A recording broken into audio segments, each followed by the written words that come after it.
La diabetes mellitus va a ser un conjunto de síndromes relacionados al aumento de la glucosa en sangre. Se va a dividir en dos tipos: la diabetes tipo 1, que va a ser la deficiencia absoluta de la insulina por la destrucción de células beta del páncreas. Estas células son las encargadas de transformar la proinsulina en insulina. Entonces, por lo tanto, no va a haber insulina o va a ser la presencia de la insulina deficiente. Entonces, se caracteriza por ser autoinmune e idiopática. Después está la diabetes tipo 2, que es la más común, representa un 90% aproximadamente de los enfermos de diabetes. Se caracteriza por un fenómeno de resistencia a la insulina asociado con un defecto secretorio de la hormona, la hiperglucemia, y sus causas no están bien conocidas y no tienen relación con procesos autoinmunes. Esta resistencia a la insulina puede disminuir con la realización de la actividad física y el control de peso. También suele darse en sujetos obesos con sobrepeso, incremento en grasa abdominal, ya que son más propensos debido al sedentarismo e incluso a la hipertensión que pueden presentar. Suele presentar un defecto a nivel de las células musculares esqueléticas relacionadas con el transporte de la glucosa. Las proteínas encargadas de este transporte van a ser las GLUT1 y GLUT4. GLUT1 se va a encontrar en la membrana celular y se va a encargar del transporte basal de la glucosa. El GLUT4 se encuentra en el interior del citoplasma y se traslada a la membrana celular en respuesta a la acción de la insulina. En este tipo de diabetes, estos transportadores no van a estar reducidos. Por lo tanto, el problema va a ser que puede existir mucha insulina, pero estos transportadores no son capaces de ayudar a que disminuya la cantidad de glucosa en sangre. Como respuestas tenemos que el entrenamiento de resistencia, aun sin incrementar el VO2 max, mejora la sensibilidad a la insulina en enfermos con diabetes mellitus 2 y la capacidad de respuesta del consumo de glucosa, ya que no parece producirse modificaciones en la producción de glucosa por parte del hígado. En una sesión aislada de ejercicio, este efecto dura al menos 2 días y desaparece si el ejercicio no tiene continuidad. En consecuencia, los sujetos que realizan ejercicio de forma regular mantienen este incremento más tiempo que los sedentarios. Dentro de las adaptaciones tenemos que existen resultados aparentemente contradictorios por las diferencias entre la intensidad, frecuencia o duración de las sesiones de entrenamiento, la duración y la gravedad de la enfermedad y el tiempo transcurrido entre la sesión de entrenamiento y la valoración de la tolerancia a la glucosa. El entrenamiento de resistencia mejora la sensibilidad a la insulina, aunque no siempre esto lleva ligado a una mejora del control glucémico, por lo que hay un control de peso corporal y una reducción del peso graso, permitiendo reducir la dosis de insulina o de los antidiabéticos orales.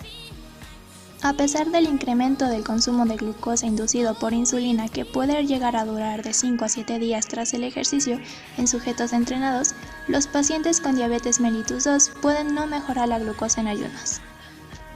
Algunos autores clásicos describen menores cifras de hemoglobina glucosilada en los sujetos sometidos a un programa de entrenamiento, atribuyendo este hecho a las reducciones de las cifras de glucosa. La hemoglobulina glucosilada es la unión de una hemoglobulina junto con una glucosa y este nos indica de modo indirecto la glucemia media del último par de meses, ya que el grado de unión de la glucosa a la hemoglobulina es proporcional a la concentración media de glucosa en plasma y es un modo útil en la evaluación del grado de control de los enfermos diabéticos. El ejercicio aeróbico de moderada intensidad reduce los niveles de glucosa en los pacientes hiperglucémicos con diabetes mellitus 2 y la sensibilidad a la insulina se mantiene aumentada a varias horas. Una programación que incluya de 4 a 7 sesiones semanales podría reducir las cifras de glucemia y las de hemoglobina glucosilada sin un efecto significativo en la glucemia en ayunas o de la respuesta de la glucosa a las comidas. Por lo tanto, la actividad física regular podría mejorar el control de la glucemia a largo plazo en estos pacientes. Para la valoración funcional, primero necesitamos un informe con posibles complicaciones cardiovasculares, neurológicas, renales y retinianas. Los objetivos principales son identificar el riesgo cardiovascular por medio de un control electrocardiográfico, la frecuencia cardíaca, la tensión arterial y la percepción subjetiva del esfuerzo, y determinar la intensidad apropiada para el entrenamiento aeróbico. Podemos hacerlo por medio del ciclo ergonómetro con protocolo en rampa, aumentando 17 voltios por minuto. La escalonado, el incremento va de 25 a 50 vatios por 3 minutos, o tapiz rodante por escalones de 1 a 2 metros. Valora la fuerza muscular concéntrica, máximo número de repeticiones, flexibilidad general, rangos de amplitud articular y equilibrio del paciente. La ergometría se interrumpe si aparece arritmias graves, elevación o depresión del segmento ST, signos o síntomas de isquemia, dolor periférico, presión arterial sistólica aumenta más de 250 milímetros de mercurio, presión arterial diastólica mayores a 115 milímetros de mercurio.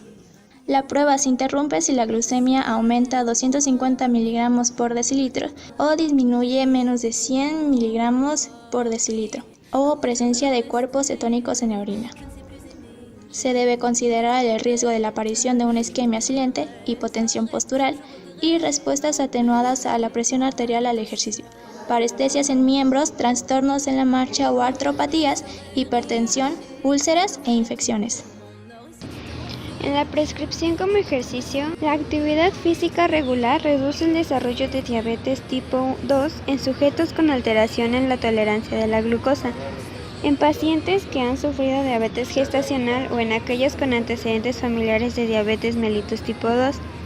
El aumento de la densidad capilar muscular, la potenciación de la capacidad oxidativa del músculo esquelético y el incremento de los transportadores GLUT4 de la célula muscular son adaptaciones de carácter preventivo. En la prescripción como ejercicio vamos a ver que la programación consistirá en ejercicios aeróbicos. Estos ejercicios van a comprometer a grandes grupos musculares y van a hacerse durante 30 minutos en torno al 60-70% de la frecuencia cardíaca máxima del sujeto. Estas sesiones de entrenamiento deberán comenzar con un calentamiento, con ejercicios aeróbicos de baja intensidad y de estiramiento con una duración de 5 a 10 minutos para reducir el riesgo de lesiones.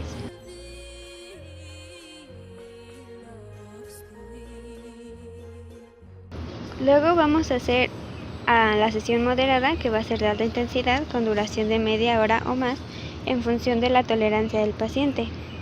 Es recomendable que en esta parte hagamos un control de la frecuencia cardíaca mediante un pulsómetro y así vamos a ver si la intensidad es la adecuada. Cada sesión deberá concluir con unos 5 a 10 minutos de fase de vuelta a la calma con objeto de evitar el riesgo de complicaciones cardiovasculares como la hipotensión post-ejercicio, angina siliente, etc. Deberán realizarse estos ejercicios al menos 3 veces por semana con objeto de mejorar la sensibilidad a la insulina, controlar los niveles de glucemia, contribuir al control de peso y a la condición física en general.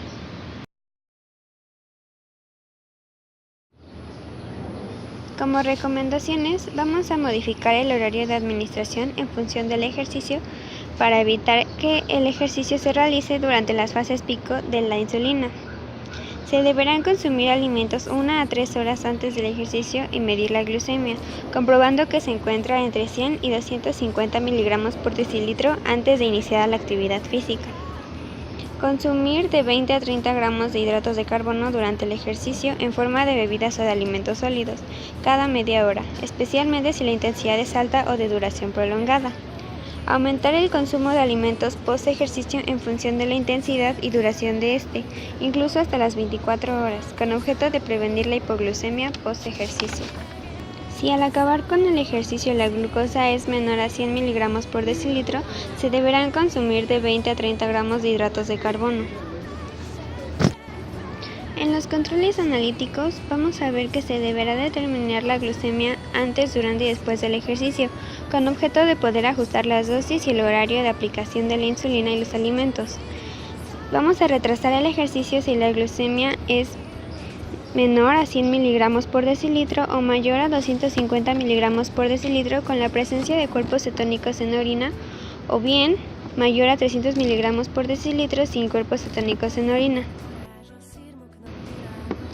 En cuanto al control específico de la respuesta individual al ejercicio, vamos a enseñarle al paciente a conocer su respuesta individual al ejercicio en función del tipo, intensidad, duración u otras condiciones de la actividad física. Se determinará la respuesta individual al ejercicio a lo largo del día para establecer el horario más conveniente y el efecto del ejercicio sobre la glucemia, y se evitará el ejercicio a última hora de la noche por el riesgo de hipoglucemia.